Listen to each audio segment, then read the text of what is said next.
12 going on 13. And I'm lucky enough to have the whole national park as my backyard.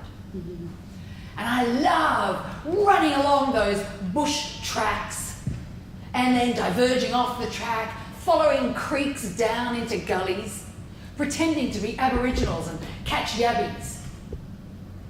Climb trees, find caves and go right up into the dark crevices of a cave. Climb up rocks, jump on my bicycle, ride home, fling open the door, slam it shut, just to hear my mother say, "Stop slamming the door! You don't know your own strength." She was right. I didn't know my own strength. And in fact, it's taken me years to know my strength and to be able to harness my strength. My mother came from a very Catholic family. So every Sunday, she'd dress us up and put me in a dress and drag me to church and plonk on the hard wooden stools to listen to the priest go, "Blah, blah, blah, blah, blah, blah, blah."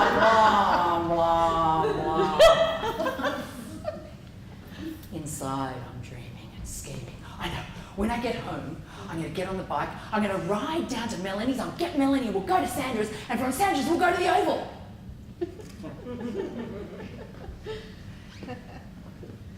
When it came time for me to go to high school, my mother's older sister, who was a nun in the full regalia, the habit, who incidentally used to be always trying to contain my body. She was a woman who gave her life to service. And so all she could afford to give me for my birthdays was rosary beads, which I would take off and put into the drawer of a lot of other rosary beads.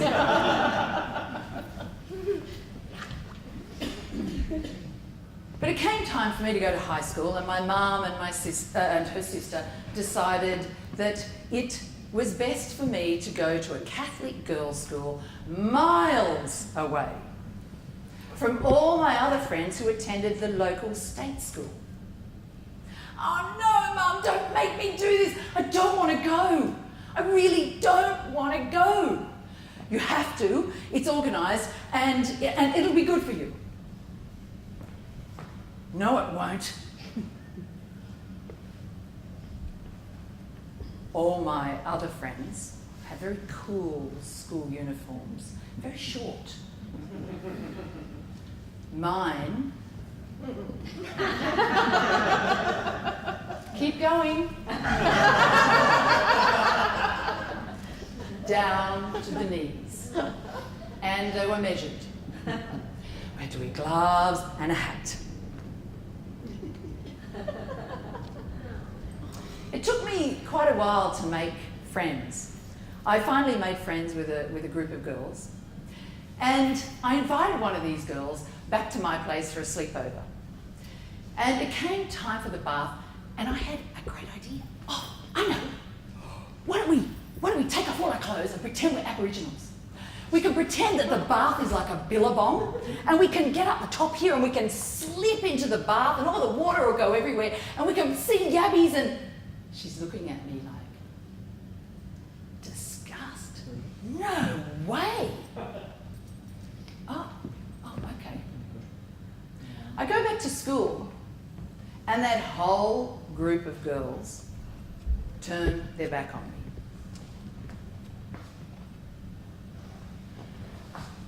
What did I do wrong? Don't you like me anymore?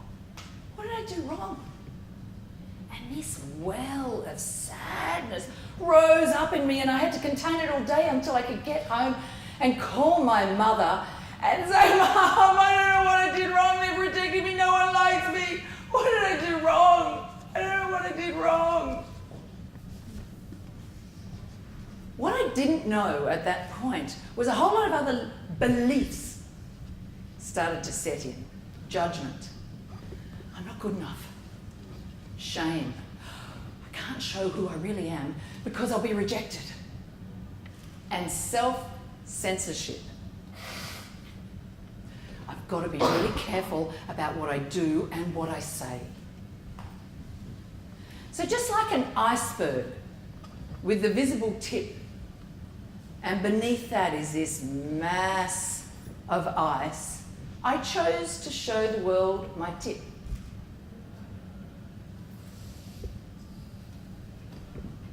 Beneath, of course, this was my mass, my body mass, with frozen stories upon stories and intersecting with other stories and other beliefs that were forming.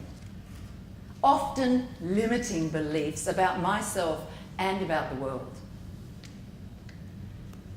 I moved, or this mass moved me through my ocean of life. It's taken me, and it's still taking me, a long time to thaw these limiting beliefs and their ensuing behaviours. Defensiveness.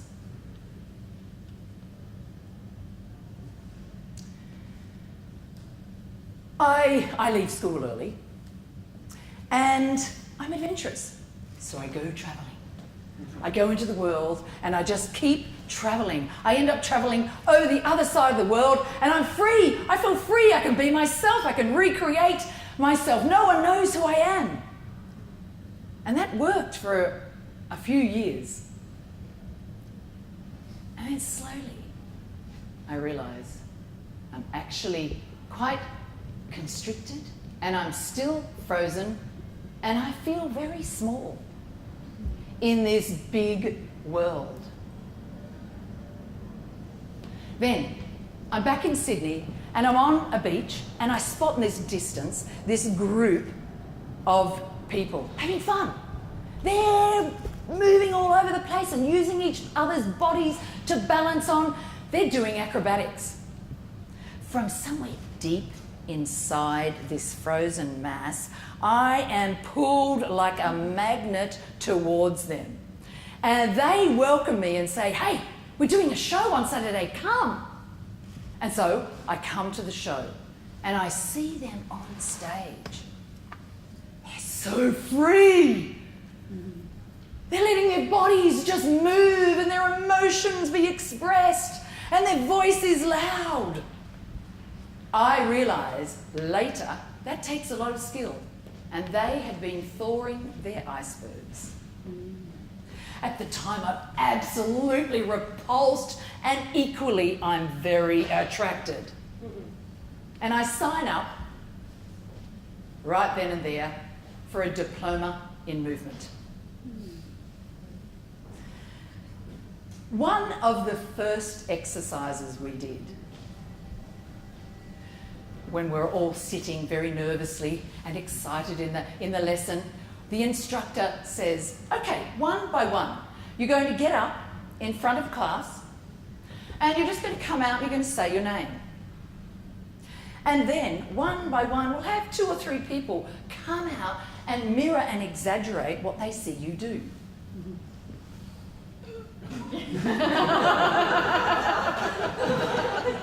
Strategy. What am I going to do? Don't show anything. Just be really careful. Be really careful. Just say your name really neutrally and walk off. So I do. And then 2 or 3 people come up and mirror and exaggerate what they see. Oh, I'm Johanna. Oh.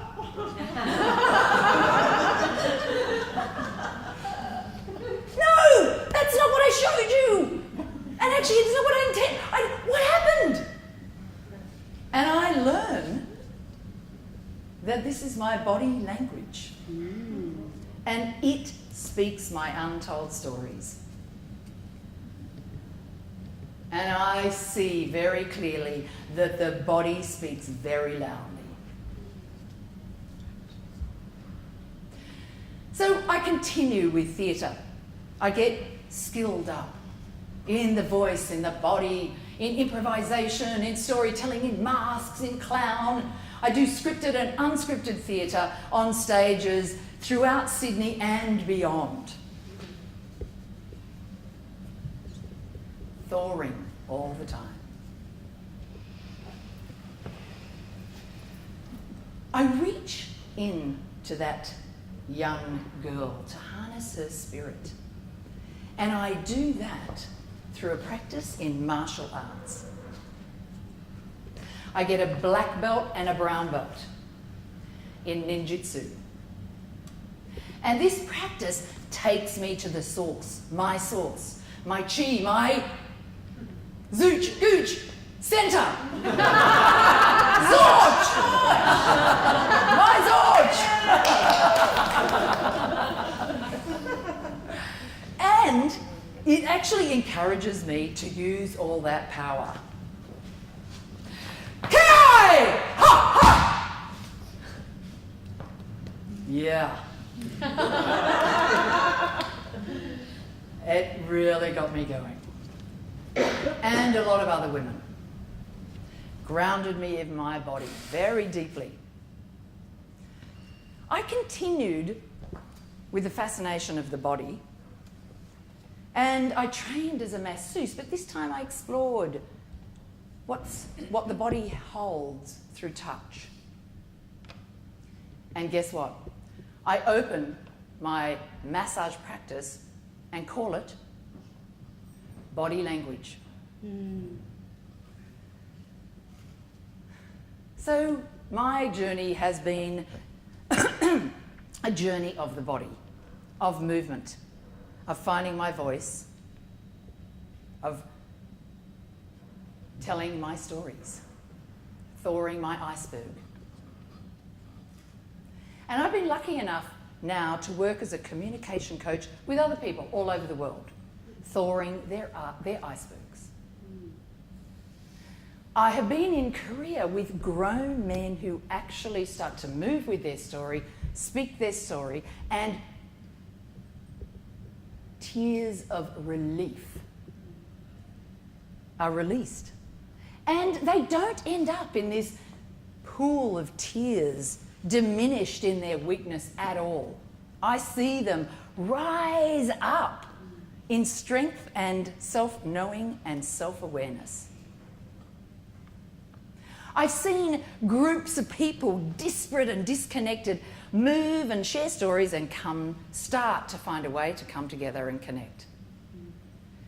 And I've heard many successful women share their stories of shame, of judgment, of fear. And again, I've seen them move into their body and move into their voice and stand in their strength, loud and proud, telling their story. Knowledge is only rumour until it lives in the muscle. Yeah. What an amazing quote from the Asaro tribe of Papua New Guinea. In my experience, it's a truth, as they well know. So we're sitting here. You've had a night of knowledge and experience shared with you. So my invitation is for us to actually stand up and move. So find a space in the room where you can spread out your arms. When not smash into someone. Stay a little bit connected, don't get too far away, but don't run away yet. It's only a little bit of movement. So what I'm going to invite you to do is to throw your arms out, and I'll do it first and you can mirror what I do. What you're going to do is throw your arms out and say, I'm allowed! I'm allowed! Wow, what voices! Eduardo, you've warmed them up so well. Now, what you're going to do is turn to someone near you and you're going to say, I'm allowed to move my body. 1, 2, 3, go. I'm allowed to move my body. And then turn to someone else and you're going to say, I'm allowed to move my body and tell my story.